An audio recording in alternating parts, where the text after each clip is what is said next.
DLRs, what's going on? Mike Boards with the Mike Boards channel. Thank you for watching. We are working on our 2008 Chevy Colorado, and in today's video, we're going to talk about some common causes that lead to rear tires or brakes sticking.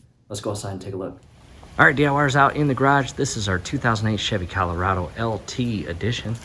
And again, in the event that your wheels on the rear portion of your vehicle are sticking, in other words, you've got a sticking brake, whether it is the driver's side or passenger side, let's hop into the vehicle. And chances are you have an issue with your parking brake. With the vehicle running, check to see if your brake light is illuminated on your instrument cluster. And if it is, just carefully pull your parking brake lever a couple times. And if it goes out, great. If it doesn't, well, we're going to talk about what to do. Again, on the back side of this plastic pull lever is your parking brake cable that feeds downstream underneath the vehicle and all the way back to the rear wheels. So with that said, it's very possible, again, just a couple friendly pulls. Do not pull too hard. Do not break it. That would not be good.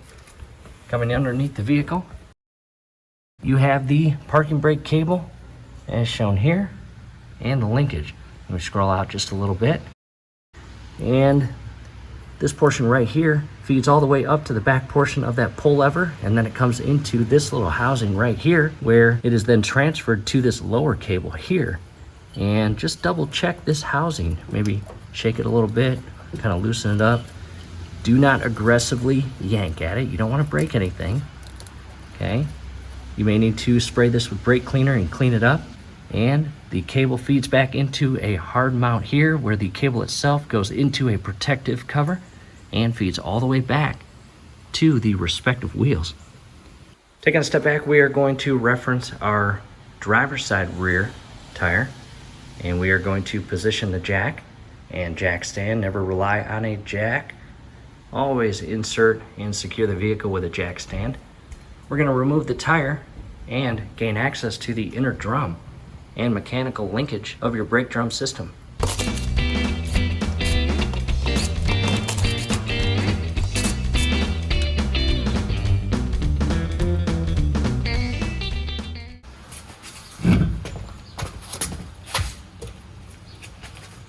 All right, DIYers, the tire is fully removed and we now have much better access to our rear brake drum and hub. And it is very rusty. Very old. I wouldn't be surprised if this is the original from 2008. However, in the event that you are not planning on replacing this, nor you have the finances or time to do so, we're going to show you how to just clean it up and get it back to working.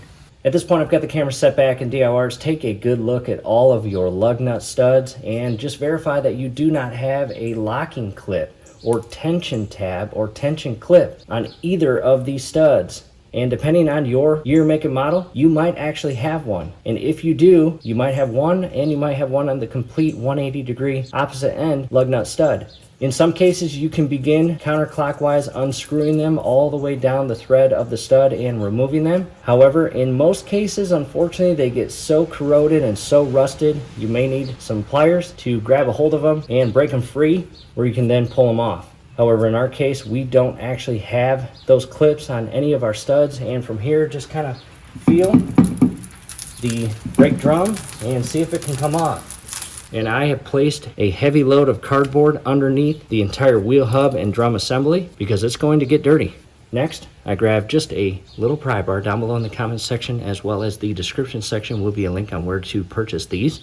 And I'm just going to come in between and carefully go from the 12 o'clock to the 9 o'clock over to the 3 o'clock. Try to break it free. And in our case, it is coming loose very nicely. And just begin to wiggle it all the way down. 3 and 9, 12 and 6, 3 and 9, 12 and 6, 3 and 9.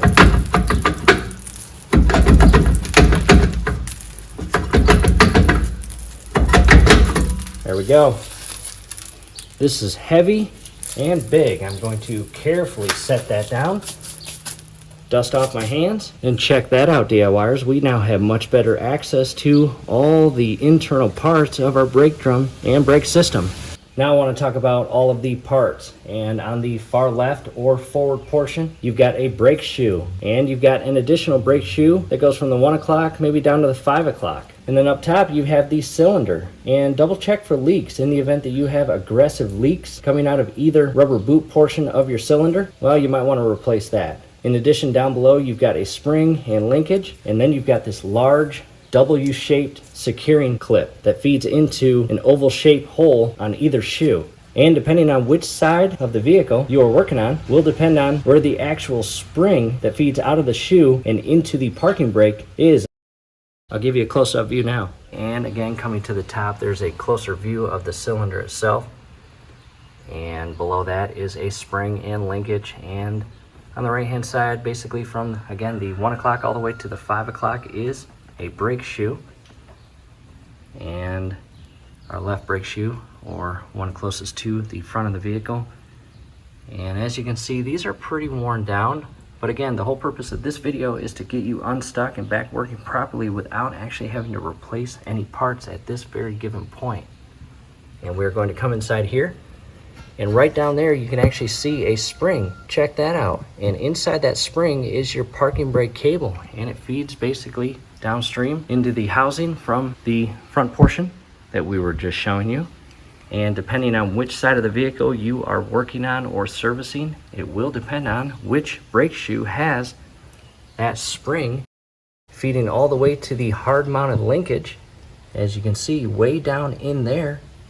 In our case, again, driver's side, and this is the brake shoe that the spring is hard mounted to, and the parking brake cable feeds into and is secured to. And we are going to grab some brake cleaner and clean everything inside this housing, and hopefully again break up your stuck wheel, and trying to give you kind of a good view of the internal portion. Again, in the event that I removed this brake shoe right here and pulled it out by removing this little tension W-shaped clip, I can actually pull this shoe out, and you can see the entire spring that we just showed you right there, and then the cable again feeding into it and into the hard mounted securing housing. And unfortunately, over the years, it gets corroded, it gets rusted, and begins to stick and not operate and move back and forth as it is designed to do. So again, we're going to grab some brake cleaner and spray the internal parts. Got the camera set back, and also down below in the comment section, as well as the description section, will be a link on where to purchase brake cleaner. And this is some incredible stuff. And at this point, again, we're just going to spray the entire inner portion of the brake drum housing. And I've got a bunch of cardboard laid down on the floor. And without making a huge mess, begin spraying and cleaning all the brake dust and grime off those parts.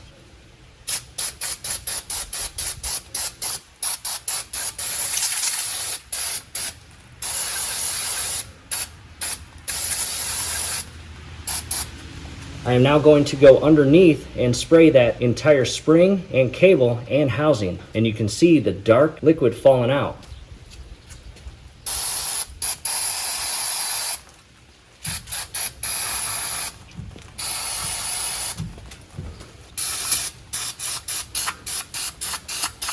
And this is a good position right here to really get into that housing and break up all that corrosion that's basically not allowing that housing to move as efficiently as it is supposed to keep that parking brake free when it is not engaged.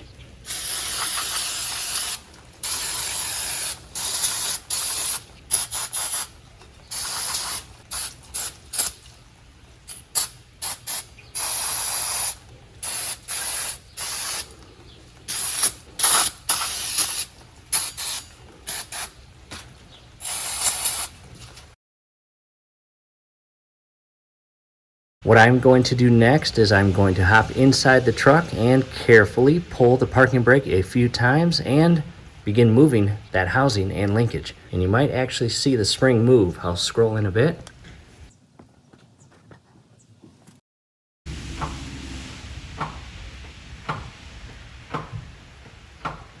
Alright, DIYers, to a different camera angle, and as you just saw, we were able to remove quite a lot of dust, rust, debris, grime, etc. from this housing. However, it's not 100% clean. You can see just some buildup on the top yellow cylinder, but that's okay. Check out that blue W-shaped locking clip or tension clip that secures the brake shoes. That's quite clean. And coming back inside where the spring was, and all the way to the inner opposite end, right inside here, that feeds all the way in there, is that housing that the brake cable itself secures into. And we sprayed it pretty good, and we moved that cable, and hopefully we were able to free up that housing and allow it to move a little easier. However, it's not brand new, but it's clean. And again, that's the whole goal of this video, to get you unstuck and back driving without replacing parts at this very given point. From here, I'm just going to maybe wait 20 to 30 minutes, allow this entire housing to clean. Grab some paper towel, clean off the brake shoes, and I might add a little bit of grease or lubricant to the inner housing and spring down below. Now to an additional camera angle, and what I'm going to do is hop inside the vehicle and press down on the brake pedal and push it all the way to the full down and engaged position, and you will see this spring move. And again, in our case, the cable goes through this spring and secures all the way back under here to the housing. And then I'm going to release the parking brake, and I may engage the parking brake a few additional times to again just get this cable moving and the spring moving, as well as the housing to move. We are trying to break up and remove as much of the dust and rust and corrosion as we possibly can.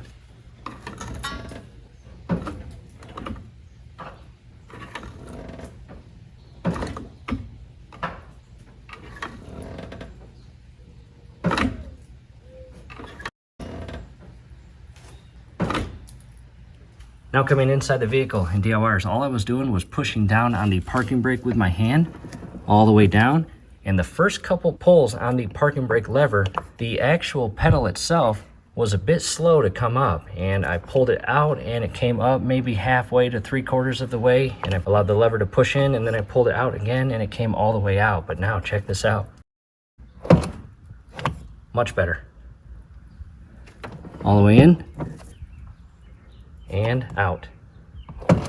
And it spring loads out very quickly and is not binding up on anything, and that tells us we have freed up that linkage and housing where the cable secures into, and that's a good thing. No more stuck brakes. Back to the wheel hub and brake housing, and I have grabbed my white lithium grease, and down below in the comment section as well as the description section will be a link on where to purchase this. And I am going to lubricate the spring and housing. And again, we broke it free, but I want to add an additional layer of lubrication to keep it free. And again, white lithium grease. And to alleviate a mess, I have inserted the 4-inch precision straw to give me a much cleaner and direct spray into the housing and connections. Do your absolute best not to get sloppy or messy with this. Come inside here and just apply some white lithium grease.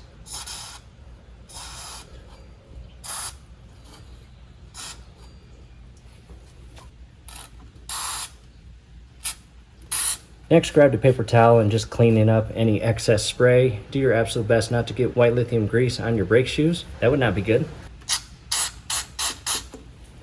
We're now back inside where that spring and cable and housing are, and a much better look at where I applied the lithium grease. And again, just a couple more applications of the parking brake and release lever to really free up that housing, the spring, and the cable.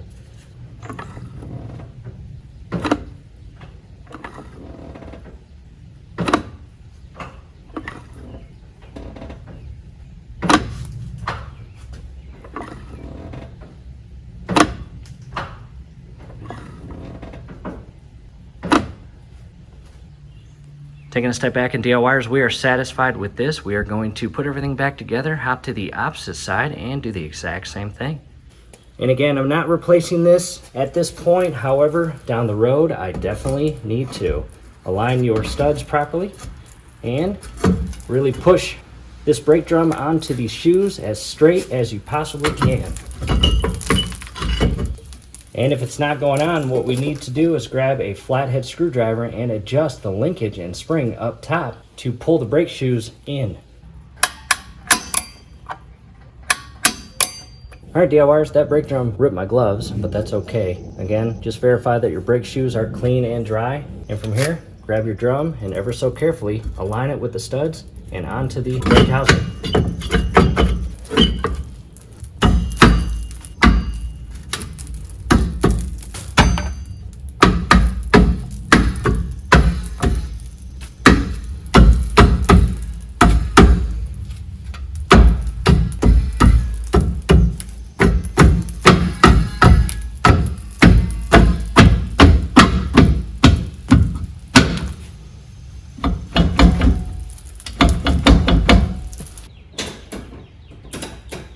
What I did next was put it in neutral because I want to be able to spin this entire hub and brake assembly, and I want to make sure that it is not catching.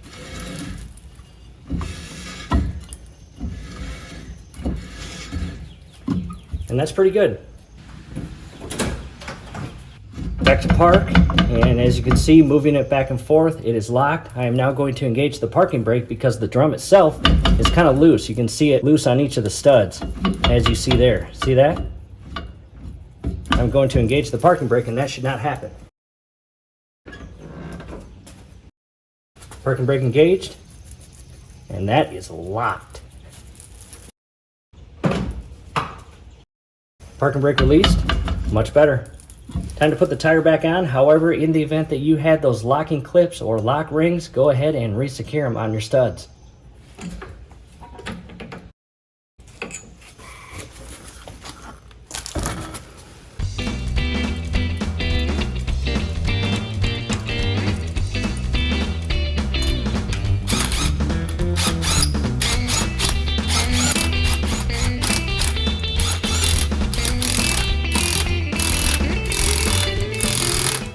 Taking a step back and the tire is re-secured. DIYers, just take a minute or two, double check everything is re-secured. And we are going to hop to the other side. My recommendation is do the exact same thing, procedure-wise, stepwise to this side. Remove as much of that rust, dust, debris, grime, corrosion, etc. from the inner housing and really clean up your parking brake system. And DIYers, we did just that, and what we'll do now is let the vehicle warm up. It stopped raining, which is kind of cool. Still calm winds, but we are going to take it for a cruise and test drive it.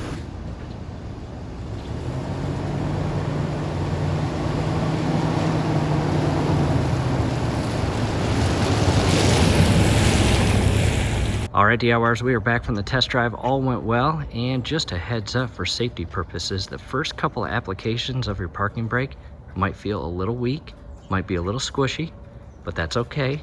That's normal because we made some adjustments and we cleaned the entire housings and lubricated them. So carefully apply your brakes just a couple times, maybe 3-4 times before you leave the driveway, and really set those brakes before you get back on the road. And that's it. We hope this helps. Hey, do us a favor, below the video, you will see that thumbs up icon. Click on that, like the video, subscribe to the channel. Definitely ring your YouTube bell. That'd be very helpful to us. We'd really appreciate it. Thanks again for watching.